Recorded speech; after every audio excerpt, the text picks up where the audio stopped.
Hi, I'm Danny Poulos with the elite lending team at FEMBI Mortgage, and welcome to this week's episode of Real Estate Insiders. We're going to be joined by Guy Hartman of Amerispec Inspection Services, and we're going to be talking about some things you probably haven't thought about when it comes to having your home inspected as part of your real estate transaction. Stay with us.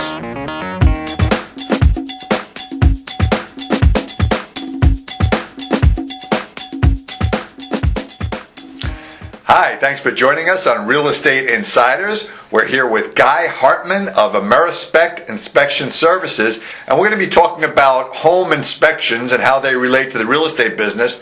And we're going to get to some things you probably haven't thought of when you think about what a home inspection can be used for. So Guy, thanks a lot for joining us today. You're very welcome. Thanks for having me. My pleasure. And tell us a little bit about what you do and how long you've been doing it, and then we'll dive right in. Well, everybody that knows me knows I have to bring up the fact that I'm a retired Marine, so it's a very important part. And I've always been interested in building construction. I come from a construction family. My dad was a bricklayer, and as I have gone through my professional career, I've always wanted to do this home inspection business. So about 3 years ago, I decided to do it. Bought into the Amerispec franchise program. And that's what I'm doing here. That's what I'm. All right. Well, let's get right into it then. First, so that people understand, we're not talking about appraisals. We're not talking about inspecting for the value of the house. We're talking about inspecting the things in the house. So let's go over a basic overview of what you're looking at when you inspect a home. Well, the way I like to describe it, a home inspection is an assessment of the condition of the property, unlike what you were talking about an appraisal, where you're talking about value. I'm talking about the condition. And the value in it really, I think, is the objectivity of the assessment, the independence of the home inspector looking at the property, unbiased, objective, all that sort of thing. The way I like to describe it is it's an overview, roof to foundation, everything in between. And I compare it to going to your family doctor, right? You go in and you have a physical, right? The doctor's going to take your blood pressure, he's going to take your EKG or whatever it is, and make an assessment about it. And if there's something there that your family doctor can't take care of, then he's going to refer you to someone else.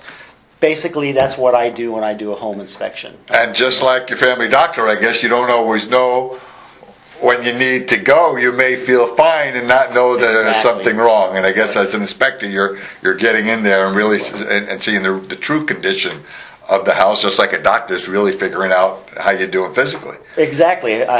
For example, the blood pressure. Right. You may not know it's high, but the doctor, using his simple tools, will know right away. Just like when I'm doing the inspection, using some very simple tools, I can tell right away that something may need service. Check your water pressure. Very good, water pressure, right? Checking water pressure, temperatures, things like that. I can tell right away if something needs servicing or it's in need of repair or whatever. So traditionally, who would be the person that calls you or refers you? I mean, when it comes to the real estate transaction. Right. Well, in the real estate transaction, a lot of times it's the real estate agent that will will have a list of home inspectors that they will can recommend or just give to the client, the person that's buying a house generally.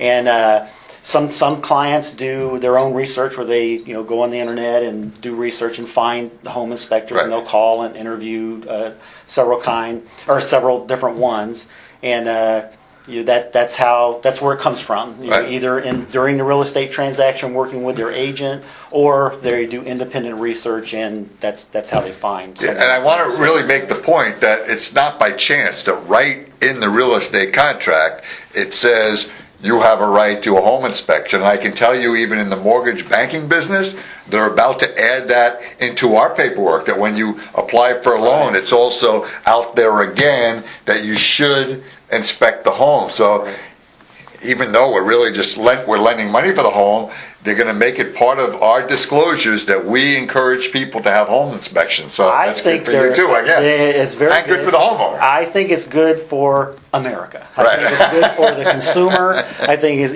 good for the buyer, the seller, everybody involved in the process. to have an objective look at the property so that Right. you know what the condition is. It's not always obvious, I mean, you think about how much time, if you're a buyer, say, how much time you actually have with the property. It's not that much. Right. And you're not able to do the things that I'm able to do because I work within the real estate contract, right? So all these things that we just talked about, independence, objectivity, all that sort of thing, that's what you're after. That's why you're going to hire Right. someone like me so that independent of all the other things going on, this is an assessment of the property. Well, then let's get right to what you said about the real estate contract so people understand what happens. A lot of people, just first-time home buyers now, you signed your contract and it gives you a due diligence period to do your inspections. And we were talking the other day about you're making a big mistake if you have that set at 5 days or 7 days, because you want to make sure you give yourself enough time not only to call an inspector, get him out there, but then to analyze what he has to say, because you're going to make a decision at that point whether you need to go to the seller and say, here's what's wrong with the house, or, geez, you may find nothing wrong with the house and have nothing but great things to say to him. Either way, they're going to have peace of mind at that point. Right. So let's put you right into the mix. I'm buying a house. I signed the contract. It says I have 10 days to have an inspection done. So the next day I call you, Guy, come out and look at the house. So you come out to my house. Give me a quick rundown of what you're looking for. Well, what I am looking for, as I started out back through the contract first on the inspection period, it's important to have enough time in there to get all this sort of thing done, as you were talking about. And probably the most important thing is as much time as you can within the confines of whatever your transaction is. And the other thing is the earliest possible in that time period, right? So that you have time to do it. And it's a process. The way I like to do my report is it's a comprehensive report, but in the trade it's called a narrative report, right? So I'm talking about the good, the bad, everything that I look at. I follow American Society of Home Inspection standards, and so everything that I inspect, look at, assess is going to be in my report. Right. So at the end of as I'm going through roof to foundation, everything in between, say I find something, a deficiency in the roof, maybe missing roof tiles, I'm just inventing something. Right. That will be in the report, and you need time to be able to look at that, assess what you're going to do about it, and I recommend a teamwork approach where you and your agent work together on that for your wishes. It's your decision about what you want to do with the results of the report within the real estate transaction, real estate contract. But there could be there's going to be follow-on. The roof needs to be repaired, say. So then maybe a licensed roofer has to come out there and do an assessment. Right. So you're saying give yourself enough time to get all that done, so you can find out what it's going to cost you to fix everything. Right. So you're looking at the roof, the electrical. Looking at the roof, the attic, the structure in the attic, trusses, rafters, ductwork from the air conditioning system. Back to the outside of the house, looking for any signs of settlement from the foundation, anything from the walls. Because there's indications of these things. If there's a serious problem, most of the time, I can't say every time, but most of the time there's evidence of that. There's something that I can see or something a home inspector can see that will tell you that there's an issue that needs to be addressed or needs follow-on work, like from a cardiologist when your family doctor sends you to the cardiologist, that type of thing. So outside the structure, everything, the lot, the grade, make sure the water's flowing properly, looking at the outside systems like your air conditioner compressor, looking at the electrical system, take the front cover off the electric panel and look in and make sure that the wires are connected properly to circuit breakers or where they're supposed to be, looking at the plumbing, checking pressures, checking drainage. And the HVAC system is a big one too. These systems have lifetimes to them, and by doing simple tests you can see where they are in their lifetime. So I get the feeling, from all these things you're talking about, I don't care how many houses you bought, I mean, you Right. can't know Right. to look for all the things that you're looking for. I can tell you from a personal experience, I once bought a house without having an inspection done. Uh-huh. It couldn't have been worse. All those things you just talked about, Right. settling this, they were all wrong. Yeah. We just love the house, and you think you just want to move forward, and you're anxious, and you can't really be emotional about these things when it Right. comes to inspections. That is, to me, one of the most important things about the home inspection process. Independent, objectivity, all that sort of thing, so that the emotions are removed from this, Right. this particular process. And the other thing about it is that this is one piece of the puzzle of your decision to be involved in real estate transaction, right? Right. It's just one piece of the puzzle, and the whole idea is for your desires to be brought forward. What do you want to do? I can, my priorities are going to be in the report, but they may not be your priorities. Right. Maybe it's the lot you're after. So you don't care about the air conditioner. I mean, you care about it, but Right. it's not your overriding priority. Where I'm going, oh my gosh, the air conditioner's not working. You go, okay, no problem. We're going to replace that. Right. But at least you know that that's going to be something that you're going to be addressing, and you're going to get your lot. Yeah, and that's got to be part of your decision. Obviously, the negotiation has Yep. taken place between the two agents, the buyer, the seller, and you've decided, here's what I'm buying at this price. Well, until you come in and do an inspection, you really don't know exactly Right. what you're buying at that price, right? That's right. That's exactly right. You need to make the decision based on what you want to do about the house you want to move into, Right. and how you're going to live in it. And that's another thing about my report. Like I said, it's a narrative report. I'm also there's lots of hints in there. There's lots of maintenance hints. Yeah, I saw that. And it's livability. How the house. How it's going to fit you as you move in, right? There's all kinds of things. Maybe you need more pressure for your plumbing. I don't know. I'm just inventing stuff Right. right now. But it's what do you want to make this house comfortable for you? And I would think that it means that moving forward, fine, this is your new house today, but if you plan on being there for 10 years, based on what's in there, you can sort of tell what you need to expect 3 years from now, 5 years from now, 8 years from now, 10. Very because good, you're looking at the life expectancy of the things within the house, right? Exactly right. Now, sometimes it's a little problematic, to make estimates about how long something's going to Right. last, because you don't know.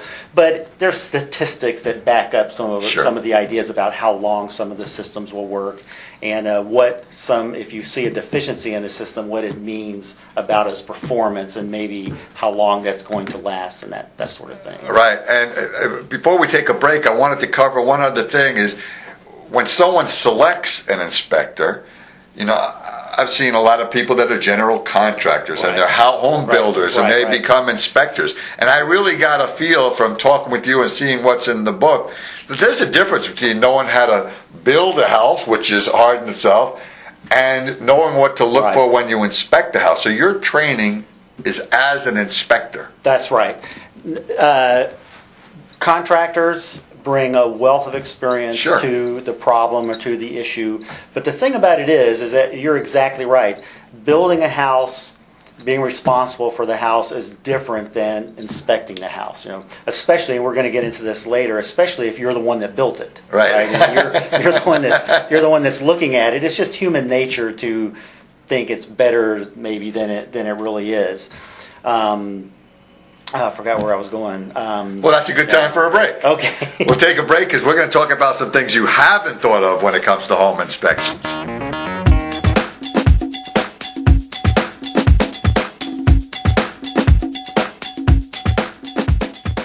Welcome back to Real Estate Insiders. We're here with Guy Hartman of Amerispec Home Inspections, and let's continue our discussion. So we've gotten to the situation where you're in a real estate contract. The realtor has probably recommended that they have an inspection done, and they call you, and you come in and you inspect the home. First, tell us what's important about an Amerispec inspection report, and then we're going to talk about what decisions the homeowner has to make after he gets it. Perfect. Well, I'm really proud of this. This is the Amerispec product, and every client gets this binder. And included in the binder, there's several things that helps the home buyers, they go through their home buying journey. Right. There's some coupons in here that might save them a couple of dollars as they're going through, getting the services that they need to, for their home buying purchase and moving into the house. The report, like I said, is a narrative report, and there's a lot of information in here. There's the good information and there's the bad information, indifferent information, maintenance items, repair items. I use a color code. The important thing about it, though, is that that's my priorities. As a home inspector, I'm looking at the condition of the house and I set the priorities, and it'll reflect in my report. But ultimately, the way this should be used is, or at least like my recommendation is, it's a team effort. I produce the report, then the buyer and their agent gets to get together, reviews the report so that they can put it in context of the real estate transaction and their desires. What it is that they're looking for. I think you made a great point. And I want to tell you what I think is so important about the type of report that you do. Mm-hmm. I think people may have the impression that an inspector comes in, gives them a piece of paper like the doctor does, where you have to go to the pharmacist, which says, here's what's wrong with the house. Right. Now, from looking at that, you know what he found that was wrong, but you don't know what else he looked at. What he actually covers. It's just, here's what's broken. This is totally different than that. This is saying, here's all the things I observed about your house. Right. Right? Exactly. If I look at it, if I inspect it, if I assess it, it's in the report. Right. So, for example, a lot of times, if you present a fix-it list, kind of like what you're talking about, it's a list of bad.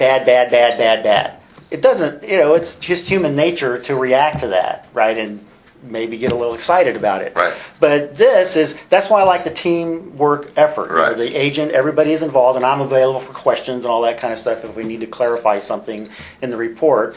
But it's so that you can see balance the good with the bad. For example, maybe you do need a new air conditioning system, but you got a great roof. Right. Maybe you need something else, but the plumbing system is in perfect conditions, or you got an upgraded electrical system, something like that, so that you can go through and make the balances and the judgments you need to make about the house.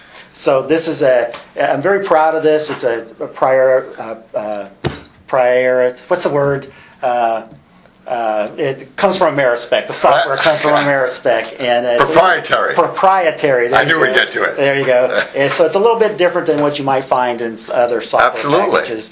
Talked about the coupons. There's some checklist items in here. Someday you're going to sell the property. Somebody like me is going to come in to inspect. Some hints about how to take care of your property so that it's a smooth transition when you go to sell the property. Last thing is this home repair, home maintenance manual. I'm a dyed-in-the-wool do-it-yourselfer, which explains why nothing ever gets done in my house. But there's a lot of good information here, whether you do it yourself or not. You can back yourself up when you are having something. And I'm sure a lot of what's in there relates to stuff that you have already all of it observed. Does almost. It's a very, they're complementary. And so that's the process. Very proud of it. And so I always recommend people take this book when we're done, put it on their bookshelf, and pull it down and go over it every Saturday. Right next to all the classics. Exactly, yeah, all the classics. And take a look at it. Honestly, I think you really enlighten people what they think an inspection is and what it could be if it's done properly. I mean, you're going to get one anyway. Why not get one done like that rather than to get a punch list of here's everything that's wrong, right? It's an expensive process no matter any way you look at it. The cheapest inspection is an expensive inspection. Might as well get something out of it. And I think there's a very comprehensive. You'll be pleased with this report. I'm going to argue with you. I think the most expensive thing is not having an inspection done, because I've done that. That's right.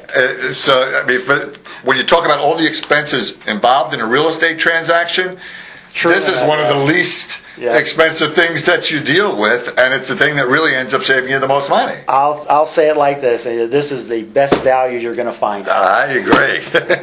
All right, so now let's get to some of the things we were talking about that are really surprises when it comes to home inspections. Everyone thinks of it, if they're buying a house that's 10, 20 years old, I better have this thing looked at because it's an old house. Right. We were talking about inspecting brand new construction, fresh right out of the wrapper. Guy just put the last nail in. No one would really think of doing an inspection on that property, right? I'm trying to change that. Right, I mean, but really, yeah, that's right. That's right. How many calls would you get if you hadn't spoken to someone about it, saying, "They just finished building my house. I'd like to have it inspected"? Yeah, it doesn't happen, right? Does not happen very often. That's right. There's normally not an inspection period in the contract for new construction. Right. You actually have to make sure that gets in there. My understanding about the builder's contract is that normally there is no inspection period. Right. So if you want one, you have to get it in there, put it in there, Right. working with your agent to get it in there. Okay, so there's important point number one that you may not have thought of. You're buying a brand new house and you'd never think of having an inspection period. We're going to go into some of the things that you find so that you're going to understand that when you buy a new house, it may make sense to put an inspection period in there. Now, why? The obvious reason is because anything you find wrong, the builder's going to fix. Right. It's not going to cost you a dime because the house is expected to be in brand new condition. So if you find something wrong, it's not a negotiation that goes on there. Right. Say this is wrong and it gets fixed and it doesn't cost you anything. Right. The day after it might cost you money. So you're walking through a brand new house. Tell me what you're looking for. It's amazing, and I don't want to sound negative, but it's a complicated process to build a modern house, and there's lots of different people involved. You have the municipality inspectors, you have the foreman of the job site, lots of different people, lots of different trades. So it's a almost overwhelming problem for the person building the house to make sure that everything is perfect, and probably not quite attainable. Actually, right. That everything is perfect. So when I go into a house, I go to the places that you're probably not going to see on your walkthrough, or when you walk through with the foreman at the before you purchase the house. Right. I'm going to go to all four corners of the attic and actually make sure that things like the insulation is actually installed at all the places it's supposed to. Lots of times I find things like air conditioning ducting. You can't see it, so it can be forgotten that it's just not connected. I mean, Right. just the other day I inspected a new house and the air conditioning duct was not connected. So it's either sucking in hot air from the attic or blowing cold air in the attic. Air conditioning the attic, and it's going, I don't want to use the M word, but I'm going to. In a couple of years, it would be a mold factory because all that condensation that was happening up in the attic would eventually show in the attic or even inside the house, right? So that's one thing. All these things are inspected, like I said just a second ago, by the municipalities, but you just never know. It's a complicated problem. They're not looking at it as in detail as I am. So I find with frequency electrical problems, right? Okay. Maybe a wrong gauge wire on a circuit that's not compatible with the circuit breaker. Just looking at it, you may not catch it, but someone that's specifically looking for that item can see it, and it could cause quite a bit of problem as you own the house, especially if you happen to be running that circuit, and it could cause problems. But anyway, and even just think of that particular example. So if an inspection wasn't done and that was the problem, you're going to find out down the road and say, "Oh, geez, why didn't I look at this? The builder didn't fix it, all right?" Right. You're lost then. So I want people to understand that what you're looking for is not what the building inspector is looking for when he checks off stuff on the permit. Right. He's taking a general look as he's, Right. Public safety, property records, all that sort of thing, and general things. In fact, if you look at it, like he's actually protecting your neighbors more than you. Right. He's protecting the public. Right. Whoever the inspector is. I am looking out for you. This house and you. Okay, so that's on new construction. I want to make sure we cover one more thing, and that's like when you buy a house, you get a home warranty that's normally good for how long? 1 to 2 years, depending on the builder. So how smart would you be as a homeowner when you have 3 months left of your home warranty to call an inspector in and inspect all those things that are covered, right? Like what? It's an excellent roof to foundation, all the systems in between. That's what you want to do to get ready for your end of warranty period with your builder. A lot of things are just not going to be obvious to you, because you haven't been in the attic, you haven't been on the roof, haven't taken off the electrical panel, all those kind of things. I can check for you, and then you're ready to put the claim in for your builder. Right, and the nightmare would be you find one of these problems a day after your warranty runs out, and from that point you're just writing checks. If you thought ahead to have the inspection done, all that stuff would get fixed. It wouldn't be money out of your pocket. And let me tell you something. If you're a real estate agent that sold a lot of new houses, how smart would you be to call all those clients as the warranties are running up and say, by the way, I know someone that can inspect your house. I think they'd be really smart to do that. Yeah, and all this stuff will be covered. Right. So that's, to me, I can't believe you haven't heard more people talk about that, about having home inspections done as part of the warranty. Well, I'm trying to generate more interest Awareness. in that and more awareness of that particular. Very smart of you. All right, so tell people how they can reach you to either order an inspection, if they have questions about an inspection, if they have a home warranty running out, what they need to do. So what's the best way to reach you, Guy? Well, if you're in the contract phase, just talk to your realtor. Remember Amerispec. That's who you want to work with. Give them my phone number. Sure, absolutely. My phone number is home address, anything you want. 561-401-9169 is the office number. Call. Cindy will answer the phone. Cindy's my wife, and I'd be a bag man on the street if it wasn't for Cindy. So she'll take care of you. She'll get you scheduled. She'll explain to you what you need and all that sort of thing. Website, if you just Google Amerispec, you'll find my office. And website, amerispecguy.com. Excellent. Okay. All right, great. This has been really enlightening, Guy. Thanks for coming in. You're very welcome. Appreciate your time. Thank you so much.